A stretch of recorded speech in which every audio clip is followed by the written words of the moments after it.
নমস্কার বন্ধুরা, আমি দীপ্তেন ঘোষ। আমি একজন আইআরডিএ স্বীকৃত বা রেজিস্টার্ড কম্পোজিট ইন্স্যুরেন্স এজেন্ট এবং অ্যাডভাইজার। আমি জীবন বীমা নিয়ে কাজ করে থাকি, আমি স্বাস্থ্য বীমা নিয়ে কাজ করে থাকি, আমি সাধারণ বীমা নিয়েও কাজ করে থাকি। সুতরাং লাইফ, হেলথ, জেনারেল সব ব্যাপারেই, সব বিষয়েই আমি কাজ করে থাকি।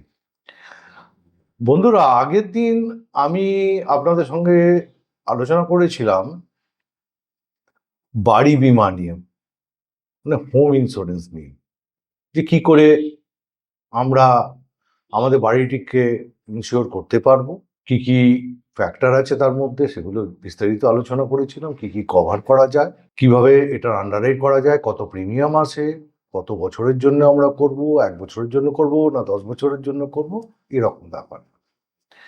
এবার মনে করুন বন্ধুরা, এরকম একটা সিচুয়েশন এলো যে একটা কোনো দুর্ঘটনা ঘটলো, একটা কোনো বিপদ এলো, আপনার বাড়ির কোনো একটা ক্ষতি হলো, এবং আপনি যেহেতু আপনার বাড়িটিকে বীমার আওতায় অলরেডি নিয়ে এসেছেন, তো সুতরাং আপনি তো দাবি করতেই পারেন ইন্স্যুরেন্স কোম্পানির কাছে যে আমার ক্ষতিপূরণ দিন। তো আজ বন্ধুরা, যদি এরকম ঘটনা ঘটে, ভগবান করুন না ঘটুক, যদি ঘটে, তাহলে কি প্রক্রিয়া বা প্রসেস রয়েছে আপনি আপনার দাবিটাকে বা ক্লেমটাকে আপনি ইন্স্যুরেন্স কোম্পানির কাছে ইন্টিমেট করতে পারবেন, এবং ক্লেমটাকে প্রসেস করানো যাবে, ক্লেমটাকে অ্যাপ্রুভ করানো যাবে, এবং ক্লেমের যে অ্যামাউন্ট আছে সেটা আপনার কাছে ডিসবার্স করবে ইন্স্যুরেন্স কোম্পানি সেটেলমেন্ট করার পরে। এটাকে সেটেলমেন্ট প্রসেস বলে। আসুন আমরা দেখে নিই আমাদের পরবর্তী স্লাইডে। ক্লেম ইন্টিমেশন, দাবি তথ্য প্রদান। এখানে আমি বাংলা এবং ইংরেজি দুটোতেই রেখেছি। যারা ইংরেজিতে স্বাচ্ছন্দ্য নন, বাংলায় আপনারা দেখতে পারেন, এটা কোনো অন্যায় নয়। আমরা ইংরেজিতে স্বাচ্ছন্দ্য নাও হতে পারি। আমি চেষ্টা করেছি যতটা সম্ভব এটাকে বাংলাতে অনুবাদ করার জন্য।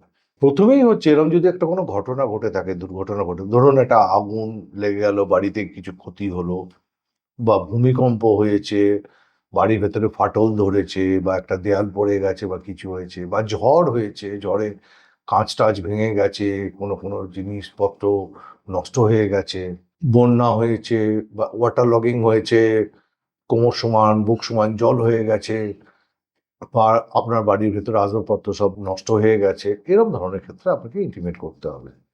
তো পদ্ধতিটা কি? একটা হচ্ছে, এই যে ঘটনাটা ঘটার 24 থেকে 48 ঘন্টার মধ্যে আপনাকে ইন্স্যুরেন্স কোম্পানিকে জানাতে হবে। আপনি কিভাবে জানাবেন? সেটা হচ্ছে, আপনাকে যখন পলিসিটা দেয়া হয়, যে ডকুমেন্ট আছে তার মধ্যে দেখবেন প্রত্যেকটা ইন্স্যুরেন্স কোম্পানির ক্ষেত্রে এটা প্রযোজ্য, একটা কাস্টমার কেয়ার নাম্বার থাকে।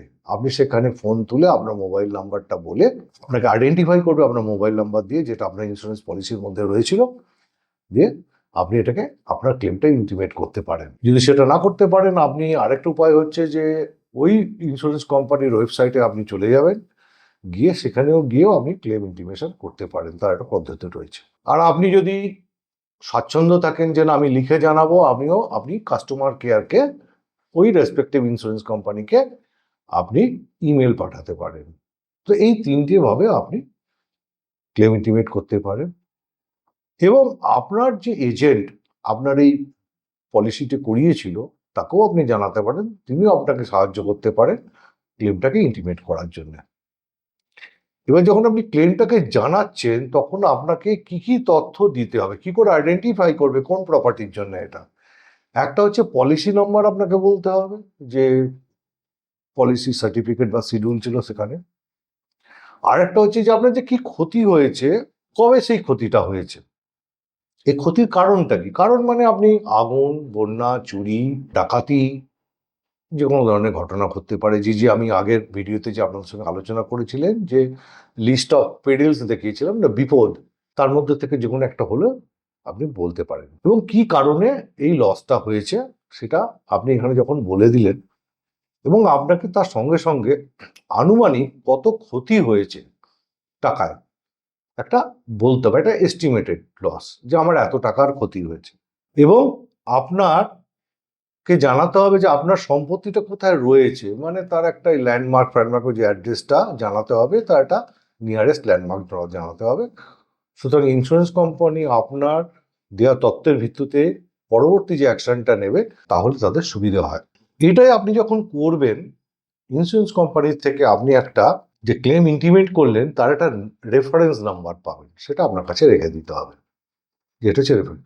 তার মানে আপনি যখন পরবর্তী স্টেপের জন্য বা ওটা নিয়ে যখন ফলো আপ করতে যাবেন, কিছু করতে যাবেন, আপনার কাছে একটাই ইউনিক নাম্বার, সেটা হচ্ছে claim reference number, claim intimation reference number, সেটা আপনাকে বলতে হবে। এবার আমরা দেখে নিই, আপনি তো ইন্টিমেট করে দিলেন, তারপরে আপনার কি কি পদক্ষেপ আছে করার জন্য।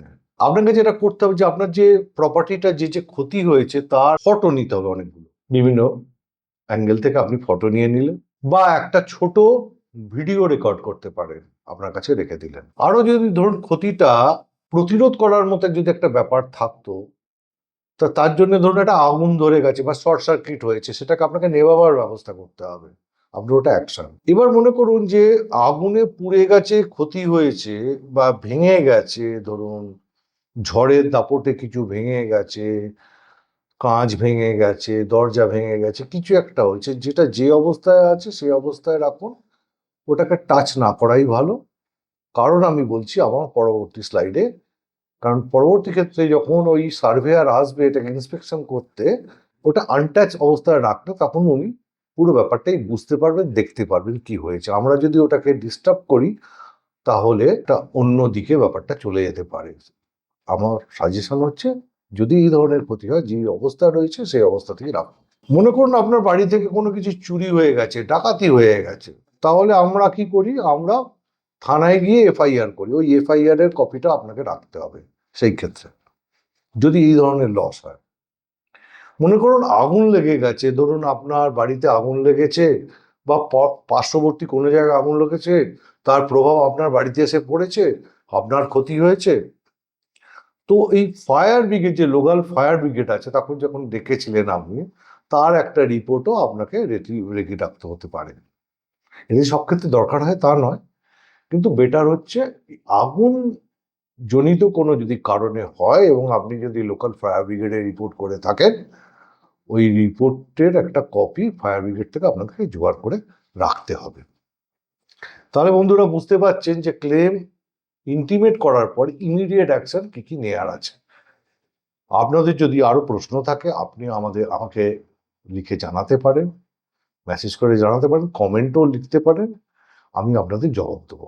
এরপরে পরবর্তী পদক্ষেপ কি, এটা যখন ইন্স্যুরেন্স কোম্পানি ক্লেমটাকে যখন আপনি ইন্টিমেট করে দিলেন এবং সব ডিটেলস গুলো দিলেন, ইন্স্যুরেন্স কোম্পানি কি করে, একজন সার্ভেয়ারকে অ্যাপয়েন্ট করে, যে ঘটনাস্থলে যিনি আসবেন, একটা পরিদর্শন করবেন, ইন্সপেকশন করবেন, উনি দেখবেন, এবং এই কাজটি 24 থেকে 72 ঘন্টার মধ্যে হয়ে যায় জেনারেলি, একটা ইন্স্যুরেন্স কোম্পানি করে থাকে।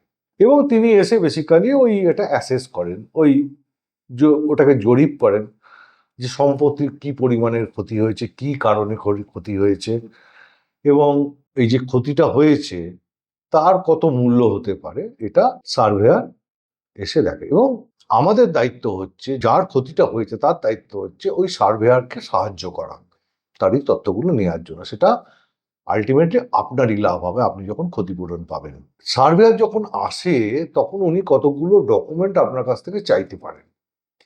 সেগুলো হলো যে যে ক্লেম ফর্ম, যে একটা ক্লেম ফর্ম আছে, যেখানে ক্লেম আপনি ইন্টিমেট করেছেন, ক্লেম ফর্মে তো আপনাকে ভরতেও হবে, ক্লেম ফর্মে যে তথ্য আপনি ফিল আপ করে দিয়েছেন, প্রদান করেছেন, সেটাকে আপনাকে রাখতে হবে রেডি।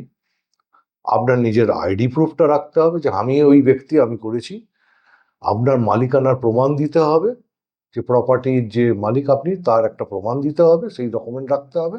এবং ধরুন কোনো বাড়ির ভেতরে, ধরুন একটা টিভি আছে, সেটা পুড়ে গেছে বা ভেঙে গেছে, পড়ে গেছে, কিছু ক্ষতি হয়েছে, সার্ভেয়ার আপনাকে বলতে, আচ্ছা টিভিটা ভেঙে গেছে, তার কাঁচ ভেঙে গেছে, মানে স্ক্রিনটা ভেঙে গেছে, টিভির কত দাম, আপনার কাছে যদি টিভির বিল থাকে ওই বিলটাকে ওনাকে দিতে হবে। কারণ উনি যখন ওটাকে দেবেন, ইন্স্যুরেন্স কোম্পানি ওই ডকুমেন্টগুলোকে নিয়ে অ্যাসেস করবে যে এটা, ধরুন একটা টিভি ক্ষতি হয়েছে, টিভিটার কত দাম ছিল, আজ থেকে হয়তো 4 বছর আগে কিনেছিলেন, ডেপ্রিসিয়েশন ক্যালকুলেট করে আজকে কত দাম, কি পরিমাণের ক্ষতি, টিভিটাকে রিপেয়ার করা যাবে না এটাকে রিপ্লেস করতে হবে, যদি রিপ্লেস করতে হয় যিনি ইনশিওর তাকে আমাকে কত টাকা দিতে হবে, এরকম আর কি। ধরুন রেফ্রিজারেটর হতে পারে, ওয়াশিং মেশিন হতে পারে, আর অন্যান্য মূল্যবান জিনিস হতে পারে, তার বিল রাখাটা দরকার হবে। আপনারা এখন বলতে পারেন যে বাড়িতে ধরুন আগুন লেগে গেছে বা জলে সব ডুবে গেছে, ঝড়ে ক্ষতি হয়েছে, ভূমিকম্পে, আমি কোত্থেকে পাবো? আমি একটা আপনাদের এই ব্যাপারে উপদেশ বা সাজেশন দিতে পারি। আজকাল দেখবেন এটাকে ইলেকট্রনিক্যালি রাখার বা ডিজিটালি রাখার অনেকগুলো পদ্ধতি আছে।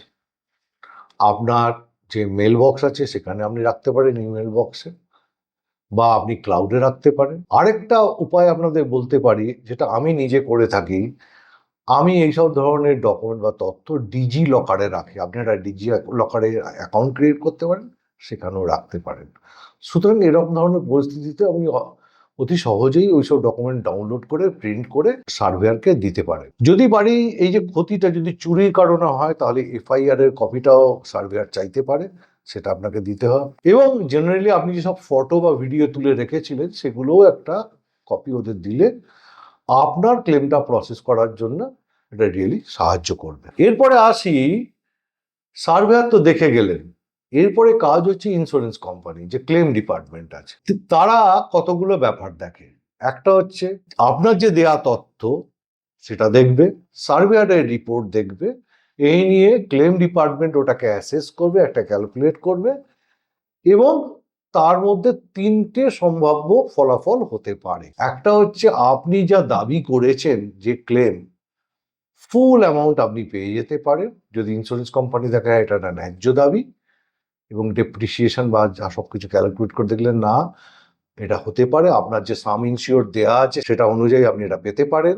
আর না হলে আপনাকে ওনারা বলে দেবেন এই ভ্যালু দেয়া হয়েছে, আপনি ফুল ভ্যালু পেতে পারেন। আর একটা হচ্ছে আপনি পার্ট ভ্যালু পেতে পারেন। সেটা কিরকম, যে আপনি যখন ধরুন একটা টিভি বা রেফ্রিজারেটর কিনেছিলেন 50,000 টাকা দিয়ে, টিভি কিনেছেন 40,000 টাকা দিয়ে 3 বছর আগে, আপনি মনে করলেন না আমার তো 40,000 টাকা দাম, কিন্তু ইয়ার অন ইয়ার তার তো একটা ডেপ্রিসিয়েশন বা অবচয় আছে, সেটাকে ইন্স্যুরেন্স কোম্পানি অবভিয়াসলি ক্যালকুলেট করবে, সেই পরিমাণটা বাদ দেবে, সেটাকে বাদ দিয়ে একটা ক্যালকুলেট করে আপনাকে আপনার ক্ষতিপূরণের যে পরিমাণ সেটাকে ওরা দেবে আপনাকে। আরেকটা হচ্ছে কি, আপনি এই যে আমার আগের ভিডিওতে আপনাকে দেখেছিলাম যে ধরুন কন্টেন্টগুলো রয়েছে, আপনি ধরুন আসবাবপত্রের জন্য বা ইলেকট্রনিক্স গুডসের জন্য হয়তো 2 লাখ টাকার কভারেজ ছিল, আপনার ক্ষতির পরিমাণ আপনি যা ক্লেম করেছেন 3 লাখ টাকা, কিন্তু 2 লাখ টাকা ম্যাক্সিমাম কভারেজ আছে, আপনাকে 2 লাখ টাকাই দেবে, তার বেশি দেবে না।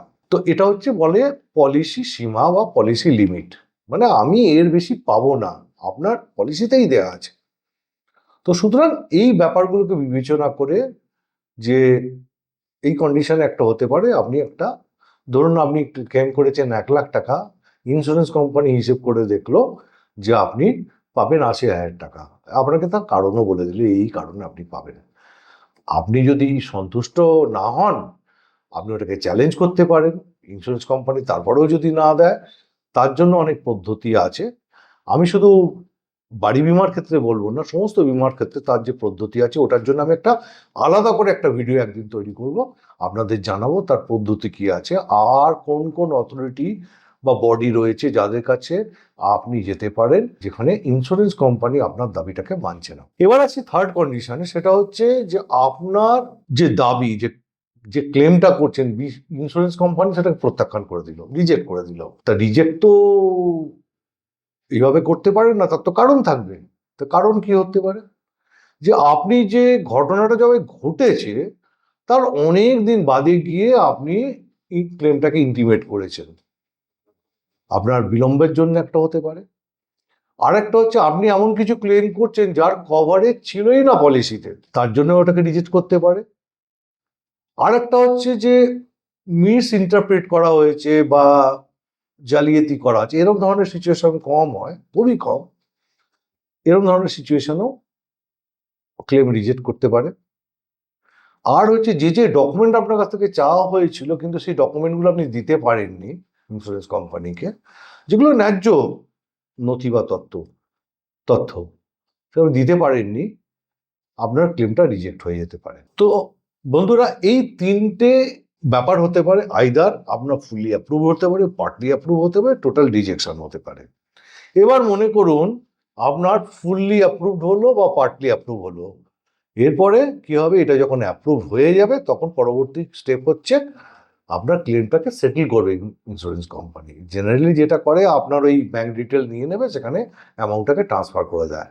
আবার কিছু কিছু তো ক্ষেত্রে এরকম হয় যে ইন্স্যুরেন্স কোম্পানির কিছু রেজিস্টার্ড এজেন্সি আছে, ধরুন ওই আপনার একটা রেফ্রিজারেটর ক্ষতিগ্রস্ত হয়েছিল, ও ইন্স্যুরেন্স কোম্পানি বুঝলো না, এটাকে রিপেয়ার করে দিলে আগের অবস্থায় চলে আসবে, ওই এজেন্সি দ্বারা রিপেয়ার করিয়ে নিল, ধরুন যারা রিপেয়ারিং করে, এবং তাদের ডাইরেক্টলি পেমেন্ট করে দিল, এবং আপনার যে টিভি বা ফ্রিজ বা ওয়াশিং মেশিন যা ছিল আগের জায়গায় চলে এলো এবং এটা অপারেশনাল হয়ে গেল, সেরকম হতে পারে। আর এই ক্লেম অ্যাপ্রুভ হওয়ার পরে ক্লেম সেটেলমেন্ট এর সময়সীমা মোটামুটি 7 দিন, 7 দিনের মধ্যে হয়ে যাবে এবং তার আগেই হয়ে যায়।